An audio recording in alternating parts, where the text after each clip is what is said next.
kembali lagi dalam program acara Outdoor Pro Takeover bersama saya Yuda. Kali ini kita tuh ada di event Indofest. Dan untuk acara Outdoor Pro Takeover kali ini juga direkam secara live di Indofest. Oke, selanjutnya kita ini akan berbicara dengan salah satu legenda hidup dari dunia para layang Indonesia, yaitu Mas Gendon. Apa kabar Mas Gendon? Bagaimana kabarnya? Kesibukannya apa? Baik, sehat alhamdulillah. Kesibukannya sehari-hari terbang. Wah, mantap, terbang terus nih Mas ya. Tetap mengangkasa berarti. Oke, Mas Gendon, aku mau nanya sih.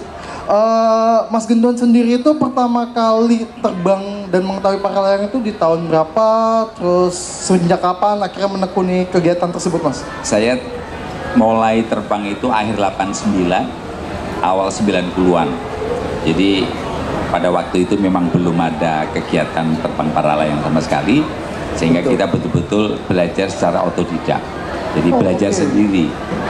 Belajar sendiri, ya mencoba dan salah, mencoba lagi, dan akhirnya bisa berkembang seperti yang sekarang ini. Jadi sudah 34 tahun. 34 tahun belajar dan mencoba sendiri hingga akhirnya punya program, silabus dan lain sebagainya tuh Mas ya. Ya. Nah, kalau buat yang awam nih Mas, kalau misalnya dia baru mau terbang para layang atau mau ikutin para layang, itu apa yang harus dilatih, terus harus bagaimana? Sekarang sudah lebih bagus ya. Kalau zaman saya dulu betul-betul masih informasinya itu sangat terbatas karena memang internet belum ada, betul, TV juga masih jarang. Sekarang informasi sudah tersedia banyak. Namun demikian, informasi yang ada di semua di media sosial itu tidak bisa dijadikan guru. Gurunya harus ada yang betul-betul mengawasi langsung ketika kita latihan. Karena memang kita harus hadir di lapangan, belajar bersama, mengenal alat, cuaca, dan tentu saja kemampuan kita, sehingga kombinasi itulah yang akan memunculkan penerbang yang aman, yang baik.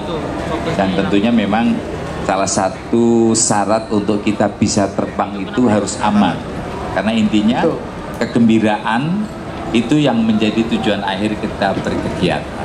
Oke. Itu salah satu. Jadi perlu dicatat ya guys, walaupun di YouTube udah ada banyak pelajaran tentang teknik dasar para layang, mungkin bisa googling juga, tapi tetap harus ada pendampingnya, harus tetap ada instruktur ya Mas ya, supaya tetap aman, supaya mungkin ada sesuatu yang nggak bisa dijelaskan di YouTube, tapi di pengalamannya bisa langsung dijelaskan oleh instrukturnya ya Mas ya. Ya karena para layang itu kan kita terbang di angkasa. Betul.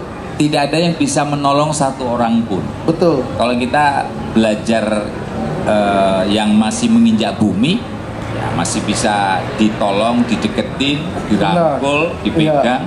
Tapi kalau sudah terbang, ya hanya dia satu-satunya yang bisa mengendalikan angin, bisa mengendalikan parasutnya. Tidak ada orang lain yang bisa membantunya. Jadi harus betul-betul safety. Safety nomor satu untuk kegiatan para layang. Safety nomor satu untuk kegiatan para layang. Oke. Ini Mas, ini pertanyaan saya. Para layang itu kan menggunakan parasut. Tadi Mas Gendon juga bilang terbang, udara, mengendalikan angin. Saya tuh cuman bingung, penasaran sebenarnya. Ada perbedaan teknis kah atau spesifikasi payung kah antara para layang, skydiving atau base jump? Karena kan tuh kalau kita secara umum ya sama aja lah menggunakan payung, dia juga di udara dan lain sebagainya. Itu gimana tuh Mas? Kalau sudah sama-sama terbang sepertinya sama, tetapi filosofinya sudah berbeda. Oh, filosofinya kalau berbeda. Para layang itu filosofinya adalah terbang seperti burung. Kenapa akhirnya orang yang melakukan terbang para layang itu disebut pilot atau penerbang? Karena dia terbang menggunakan sebuah parasut khusus yang dapat terbang tinggi, lama, dan jauh. Tiga hal itu. Kalau terjun payung itu berbeda. Terjun payung terbang dari pesawat. Parasutnya belum terbuka, kemudian dia terbang. Sensasinya adalah di melayang bebasnya kalau terjun payung. Setelah mengembang, parasut itu hanya dijadikan sebagai alat safety untuk dia sampai di bumi. Tapi kalau para layang berbeda. Para layang adalah pesawat. Dia bisa terbang tinggi, lama, dan jauh seperti saya katakan tadi, dan bisa terbang selama berjam-jam, bahkan sampai 11 jam. Dan rekornya bisa 540 kilo terbang tanpa mesin. 540 kilo. Ya, Itu 11 Jakarta jam. Surabaya, Mas. Ya. Hampir Jakarta Surabaya. Wow. Itu sebuah rekor dunianya. dunia. Oke. Jadi memang filosofinya berbeda. Kalau para layang mengembang dulu baru terbang, terjun payung, terjun dulu baru mengembang. Kalau para layang misalnya pas mengembang itu gagal mengembangkan, digagalkan, dia bisa take off lagi. Tapi kalau terjun payung, begitu dia terjun, payungnya gagal, nggak mungkin balik ke pesawat. Nggak mungkin balik ke pesawat, Mas. Harus buka cadangan. Betul. Itu yang membuat berbeda antara terjun payung dan para layang. Udah ya. Jadi kalau nemu payung di rumah mungkin punya kakaknya, jangan asal dipakai karena spesifikasinya juga beda ya, Mas ya. Bisa berabe tuh. Nanti payung buat terjun payung malah main pakai buat para layang lagi, nggak boleh tuh ya. Oke? Tapi sekarang apa? sudah ada terjun para layang yang dimulai dari helikopter. Dari helikopter. Oke, ini baru berarti. Di backing. Jadi parasutnya dilipat pakai tas besar gitu. Kemudian ditali di helikopter, terus pilotnya terbang dan dia mengembang. Ya, itu yang jadi ini persilangan lah ya para layang dengan terjun payung kali ya. Itu sudah apa namanya, payungnya pakai payung para layang. Oh, payungnya jadi tetap begitu sudah terbang ya dia bisa melayang-layang pilot. Jadi mungkin tuh sensasinya dua ya, sensasi melayang sekaligus sensasi terbangnya tadi ya. Begitu terbang langsung terjun langsung mengembang. Oh, terjun langsung mengembang. Di backing. Berarti itu hampir sama kayak base jump. Base jump lain lagi. Base jump kan terbang dari tebing atau gedung atau menara gitu. Dan dia hanya mungkin 100 meter. 100 meter. Begitu lompat langsung diterbangkan payung. Terus ini Mas, mau nanya, kalau misalnya kita nih dari pemula nih baru mau belajar tentang para layang, itu sebenarnya ada berapa teknik kah, atau ada berapa tingkatan kah untuk sampai menguasai? Jadi kalau kita belajar kan memang dari nol ya, dari bagaimana belajar mengembangkan parasut di lapangan itu sampai dia betul-betul bisa belum terbang. Kemudian ya setelah bisa mengembangkan, kemudian pindah ke bukit kecil, terbang dari bukit 10 atau 15 meter, terbang singkat saja, artinya sudah belajar mengembangkan, lepas landas, kemudian mengendalikan singkat dan mendarat.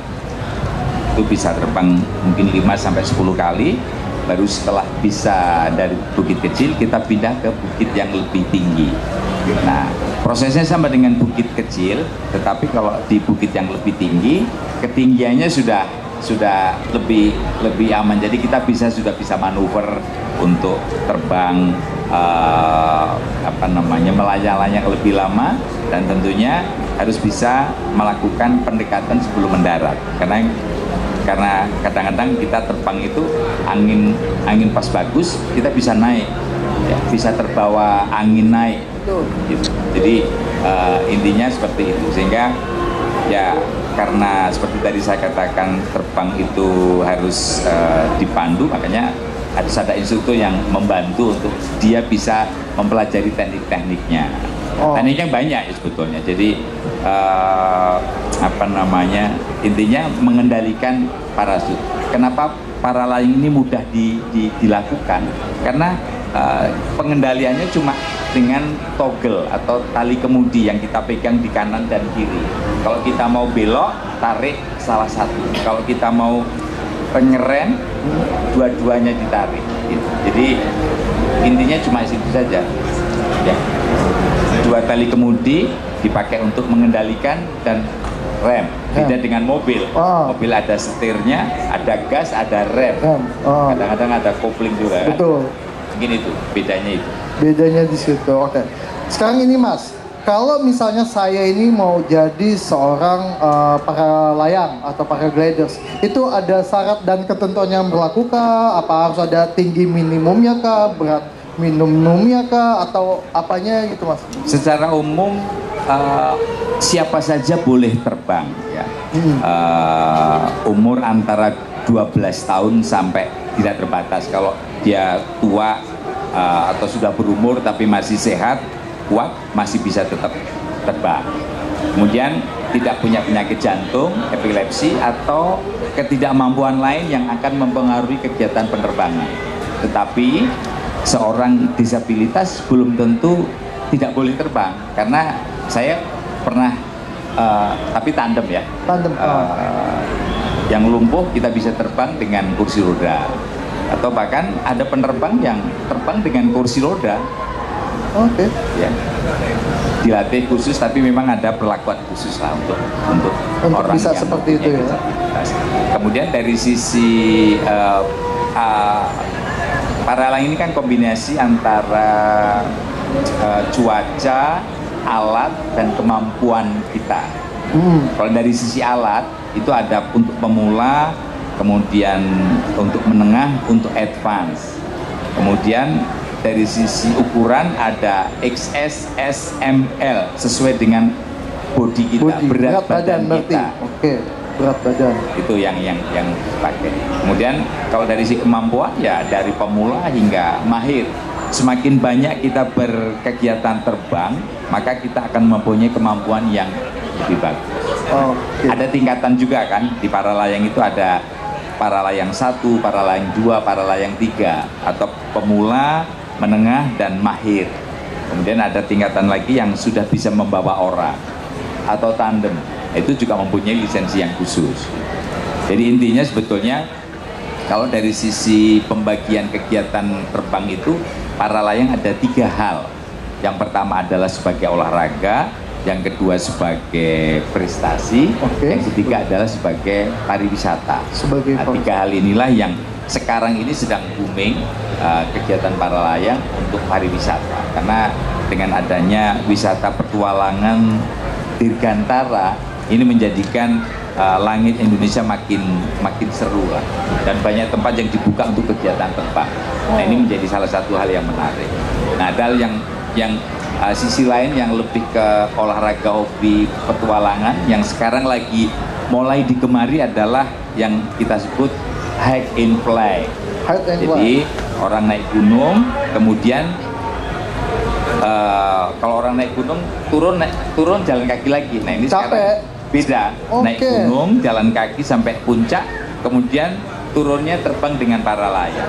Nah, ini yang menjadi salah satu daya tarik untuk kita bisa terbang di gunung-gunung di Indonesia. Hampir seluruh gunung di Indonesia bisa untuk melakukan hike and fly? Yang tempatnya terbuka, ada tempat terbuka kita bisa lakukan. Di Jawa Tengah banyak, Sumbing, Merbabu, Sindoro, Lawu gitu, ada. Di Jawa Barat, Cireme bisa. Jadi memang ada kriteria khusus dari tempat-tempat tersebut untuk pengembangan bisa, itu. Titik take off ya mas ya berarti ya, titik take off. Betul. Oke. Ya.